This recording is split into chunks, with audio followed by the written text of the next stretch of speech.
الصدفية هي شكوى شائعة جدا نراها في عيادتنا الخارجية. توجد في جميع أنحاء العالم بشكل أكبر في الخارج، وأيضا منتشرة جدا في الهند. الصدفية ليست مرضا معديا، لا تنتقل من شخص إلى آخر. تظهر ككتل قشرية بيضاء فضية في جميع أنحاء الجسم.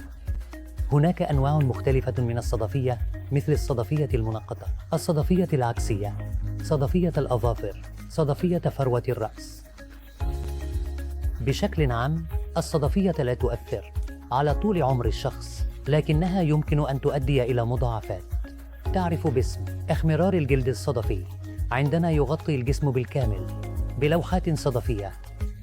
عندما يتعلق الأمر بالعلاج، يجب أن نعطي في الحالات الخفيفة علاجاً موضعياً على شكل حمض ساليسيليك. على الرغم من أنها خرافة أن الستيرويد لا ينبغي استخدامه، إلا أن الستيرويد هو الأساس في علاج الصدفية الموضعية وليس ستيرويد الفموي.